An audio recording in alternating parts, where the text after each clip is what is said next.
ಸ್ನೇಹಿತರೆ ನಮಸ್ಕಾರ, ನಾನು ರವೀಂದ್ರ ಜೋಶಿ. ಈ ಒಂದು ದೃಶ್ಯವನ್ನು ಮೊದಲು ನೋಡಿಬಿಡಿ, ಅದಾದಮೇಲೆ ನನ್ನ ಮಾತನ್ನು ಶುರು ಮಾಡ್ತೀನಿ.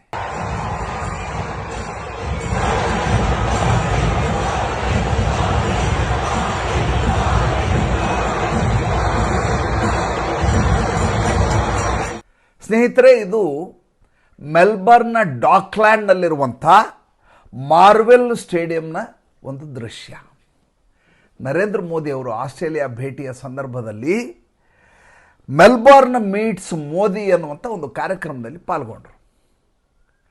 30,000ಕ್ಕೂ ಅಧಿಕ ಜನ ನೆರೆದಂಥ ಹೌಸ್ಫುಲ್ ಪ್ರಯೋಗವನ್ನು ಕಂಡಂಥ ಅದ್ವಿತೀಯವಾದಂಥ ಒಂದು ದೃಶ್ಯ ಇದು.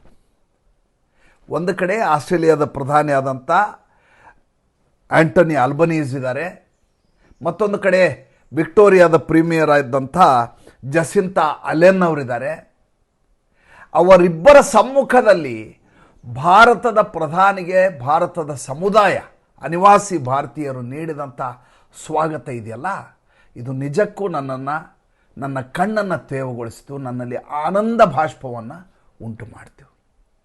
ನರೇಂದ್ರ ಮೋದಿ ಅವರು ಹಿಂಗೆ ನಡ್ಕೊಂಡು ಬರ್ತಾ ಇರೋ ಹಾಗೆ ಜನರು ಆ ಉದ್ಗಾರ ಇದೆಯಲ್ಲ, ಮೋದಿ ಅನ್ನುವಂಥ ಉದ್ಗಾರ, ಆ ಪ್ರೀತಿ ಇದೆಯಲ್ಲ, ಅದು ಎಂಥವರನ್ನು ಒಂದು ಕ್ಷಣ ಮೈಮರೆಯುವ ಹಾಗೆ ಮಾಡುತ್ತೆ, ಸಂಮೋಹನಗೊಳಿಸುತ್ತೆ ಮತ್ತು ಮಂತ್ರ ವಿಸ್ಮಿತಗೊಳಿಸುತ್ತೆ. ಆಂಟನಿ ಆಲ್ಬನೀಸ್ಗೆ ನರೇಂದ್ರ ಮೋದಿ ಅವರು ಏನು ಅಂತ ತುಂಬ ಚೆನ್ನಾಗಿ ಗೊತ್ತು. ಅದೇ ಮಾತನ್ನು ಈ ಹಿಂದೆ ಇದ್ದಂಥ ಪ್ರಧಾನಿ ಸ್ಕಾಟ್ ಮಾರಿಸನ್ ಹೇಳಿದರು. ಸ್ಕಾಟ್ ಮಾರಿಸನ್ ಒಂದು ಮಾತು ಹೇಳಿದರು, ಏನಂದರೆ, ಒಂದು ಹಂತಕ್ಕೆ ನಾವು ನರೇಂದ್ರ ಮೋದಿಯವರ ಜೊತೆ ಆಸ್ಟ್ರೇಲಿಯಾ ಮತ್ತು ಭಾರತದ ಸಂಬಂಧವನ್ನು ಬೆಳೆಸ್ಕೊಂಡು ಹೋಗಿದ್ದೆ ನನ್ನ ಅವಧಿಯಲ್ಲಿ. ಈಗ ಅದನ್ನು ಆಂಟನಿ ಆಲ್ಬನೀಸ್ ಅವರು ಇನ್ನೊಂದು ಎತ್ತರಕ್ಕೆ ಕೊಂಡೊಯ್ತಾ ಇದ್ದಾರೆ. ಯಾರಾದರೂ ಹಿಂದಿನ ಪ್ರಧಾನಿ ಈ ರೀತಿ ತನ್ನ ನಂತರ ಬಂದಂಥ ಪ್ರಧಾನಿಯ ಬಗ್ಗೆ ಈ ರೀತಿ ಮಾತನಾಡಿದ್ದನ್ನು ಎಲ್ಲಿಯಾದರೂ ಕೇಳಿದ್ದೀರಾ? ಅದು ಭಾರತದಲ್ಲಿ ಆ ರೀತಿ ನಿರೀಕ್ಷೆ ಮಾಡಲಿಕ್ಕೆ ಸಾಧ್ಯವ? ಆಲೋಚನೆ ಮಾಡಿ.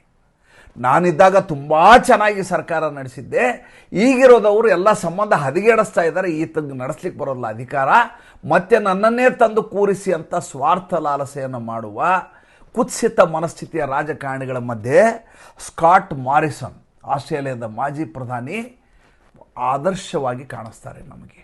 ಇರಲಿ, ವಿಷಯ ಅದಲ್ಲ. ವಿಷಯ ನರೇಂದ್ರ ಮೋದಿ ಮತ್ತು ಮೋದಿ ಮೀಟ್ಸ್ ಮೆಲ್ಬರ್ನ್.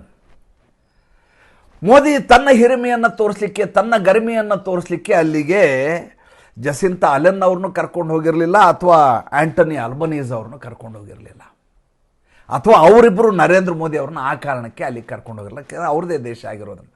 ಆಕೆ ವಿಕ್ಟೋರಿಯಾದ ಪ್ರೀಮಿಯರು ಜಸಿಂತಾ ಅಲೆನ್, ಆಂಟನಿ ಆಲ್ಬನೀಸ್ ಅಲ್ಲಿಯ ಪ್ರಧಾನಿ.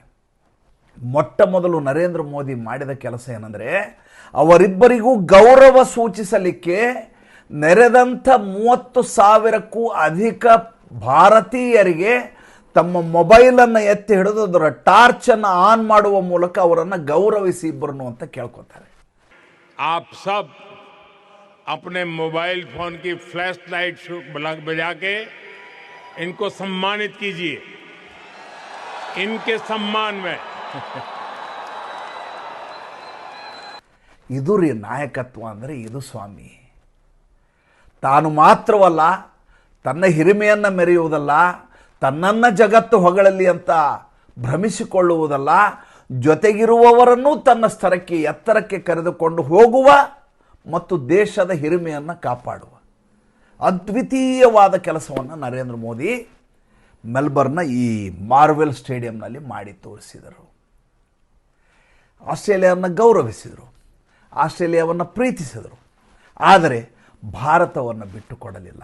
ಭಾರತದ ಬೇರಿನ ಮೇಲೆ ಹೂವು ಹಣ್ಣು ಎಲ್ಲವೂ ಅಂತ ಮತ್ತೊಂದು ಸಲ ಸಾಬೀತುಪಡಿಸಿದರು. ಅದಕ್ಕೊಂದು ಮಾತು ಹೇಳಿದರು. ಅದರಲ್ಲಿ ನರೇಂದ್ರ ಮೋದಿ ಅವರು ಹೇಳ್ತಾರೆ, ಆಸ್ಟ್ರೇಲಿಯಾದ ಹಾಲಿರಬಹುದು, ನಮ್ಮ ಮನೆಗೆ ಬರುವ ಹಾಲು ಆಸ್ಟ್ರೇಲಿಯಾದ್ದಾಗಿರಬಹುದು, ಆದರೆ ಚಹಾ ಪುಡಿ ಇದೆಯಲ್ಲ ಅದು ಭಾರತದ್ದು. ನಾವು ಕುಡಿಯುವ ಚಹಾ ಇದೆಯಲ್ಲ ಅದು ಭಾರತದ ಚಹಾ, ಹಾಲು ಆಸ್ಟ್ರೇಲಿಯಾದ್ದು, ಚಹಾ ಭಾರತದ್ದು. ಎಷ್ಟು ಚೆನ್ನಾಗಿ ಸಮ್ಮಿಳಿತಗೊಳಿಸುವ ಕಲೆ ಅದು.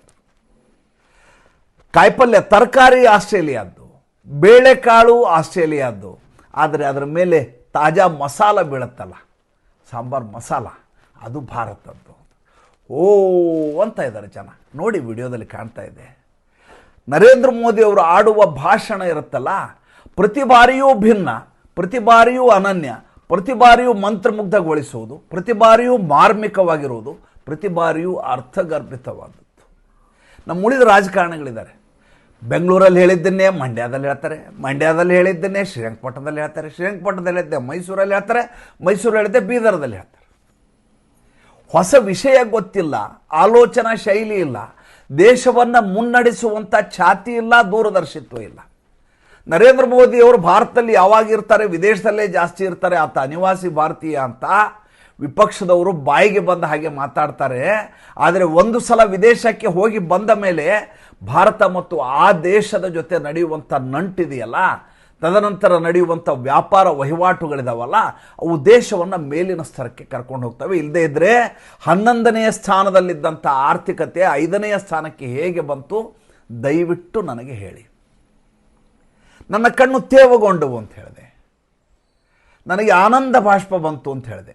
ನಾವು ಪ್ರತಿ ದಿವಸ ನರೇಂದ್ರ ಮೋದಿ ಅವರ ವಿದೇಶ ಪ್ರವಾಸವನ್ನು ನೋಡ್ತೀವಿ, ಪ್ರತಿ ದಿವಸ ಅವರ ಭಾಷಣವನ್ನು ಕೇಳ್ತೀವಿ. ನನಗೆ ಆಸ್ಟ್ರೇಲಿಯಾದ ಭಾಷಣ ಯಾಕೆ ವಿಶೇಷ ಅನ್ನಿಸ್ತು? ಯಾಕೆ ಅಂದರೆ ಅಲ್ಲಿ ನೆರೆದಂಥ ಭಾರತೀಯರಿದಾರಲ್ಲ, ತನ್ನ ಮನೆಯ ಯಜಮಾನ ಬಂದಿದ್ದಾನೆ ಎನ್ನುವಂಥ ಪುಳಕದಲ್ಲಿ ಅವರೆಲ್ಲ ಮೋದಿ ಮೋದಿ ಮೋದಿ ಮೋದಿ ಅಂತ ಘೋಷಣೆ ಕೂಗ್ತಾ ಇದ್ದದ್ದು. ನರೇಂದ್ರ ಮೋದಿಯವರ ಭಾಷಣ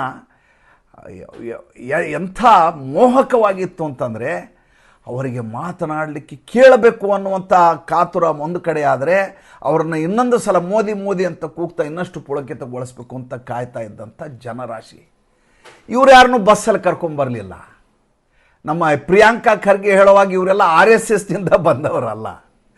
ಟಿಕೆಟ್ ಕೊಟ್ಟು ಸ್ಥಾನವನ್ನು ಕಾಯ್ದಿರಿಸಿದವರು, ಟಿಕೆಟ್ ಸಿಗಲಾರದೆ ನಿರಾಶರಾದವರು ಹೊರಗಡೆ, ಮಾರ್ವೆಲ್ ಸ್ಟೇಡಿಯಂ ಹೊರಗಡೆ ಸಹಸ್ರ ಜನ ಸ್ಕ್ರೀನ್ನಲ್ಲಿ ನೋಡ್ತಾ ಇದ್ರು. ಎಲ್ಲಿಯಾದರೂ ನೀವು ನಿರೀಕ್ಷೆ ಮಾಡ್ತೀರನ್ರಿ? ನರೇಂದ್ರ ಮೋದಿ ಮತ್ತು ಆಂಟನಿ ಆಲ್ಬನೀಸ್ ಸಂಬಂಧದ ಬಗ್ಗೆ ನರೇಂದ್ರ ಮೋದಿ ತುಂಬ ಮಾರ್ಮಿಕವಾಗಿ ಮಾತಾಡಿದರು. ಜೊತೆಗೆ ಇದೊಂದು ರೀತಿಯ ಕ್ರಿಕೆಟ್ ಸಂಬಂಧ ಎನ್ನುವ ರೀತಿಯಲ್ಲಿ ಹೇಳಿದರು.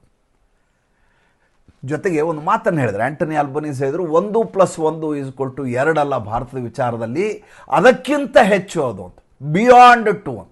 1+1 2 ಅಲ್ಲ, ಇಟ್ ಇಸ್ ಬಿಯಾಂಡ್ 2, ಅದಕ್ಕಿಂತ ಜಾಸ್ತಿ. ಅದಕ್ಕೆ ನರೇಂದ್ರ ಮೋದಿ ಒಂದು ಕೌಂಟರ್ನ ಭಾಳ ಚೆನ್ನಾಗಿ ಕೊಟ್ಟರು. ಭಾರತ ದೇಶದಲ್ಲಿ 1+1 2 ಆಗೋದಿಲ್ಲ, ಭಾರತ ದೇಶದಲ್ಲಿ 1+1 11 ಆಗತ್ತೆ, ನಾವು ನೀವು ಬರ್ತರೆ 11 ಆಗತ್ತೆ ಅನ್ನುವಂಥ ಮಾತನ್ನು ಹೇಳಿದರು. ಒಂದೊಂದು ತುಣುಕುಗಳಿದ್ದಾವೆ ಅಲ್ಲಿ ನಡೆದಂಥ ಕಾರ್ಯಕ್ರಮದ್ದು. ನೀವು ವಿಡಿಯೋದಲ್ಲಿ ಇದು ಯೂಟ್ಯೂಬಲ್ಲಿ ದಯವಿಟ್ಟು ಇಡೀ ವಿಡಿಯೋ ನೋಡಿ. ನಾವು ಕಾಪಿರೈಟ್ ಉಲ್ಲಂಘನೆ ಆಗುತ್ತೆ ಅನ್ನುವಂಥ ಕಾರಣಕ್ಕೋಸ್ಕರ ಸಮಗ್ರವಾಗಿ ತಮಗೆ ತೋರಿಸಲಿಕ್ಕೆ ಸಾಧ್ಯ ಆಗೋದಿಲ್ಲ. ಬಟ್ ಎಷ್ಟು ಚೆನ್ನಾಗಿ ನರೇಂದ್ರ ಮೋದಿಯವರು ಭಾರತವನ್ನು ಪ್ರತಿನಿಧಿಸಿದರು, ಹೇಗೆ ಅನಿವಾಸಿ ಭಾರತೀಯರ ಜೊತೆ ತಮ್ಮ ಸಂವಾದವನ್ನು ಮುಂದುವರಿಸಿದರು, ಹೇಗೆ ಮುಗಿದ ಮೇಲೆ ಜನರ ಹತ್ರ, ಕ್ರಿಕೆಟ್ ಮುಗಿದ ಮೇಲೆ ಹೇಗೆ ಪ್ಲೇಯರ್ಗಳು ಸುತ್ತಲೂ ಓಡಾಡಿಕೊಂಡು ಬಂದು ಜನರ ಹತ್ರ ಕೈ ಬೀಸಿ ತಮ್ಮ ಪ್ರೀತಿಯನ್ನು ತೋರಿಸ್ಕೋತಾರೋ, ಅದನ್ನು ಎಷ್ಟು ಚೆನ್ನಾಗಿ ನಿಭಾಯಿಸಿದರು. ನೋಡಬೇಕಾದಂಥ ದೃಶ್ಯ ಆಗಿತ್ತು.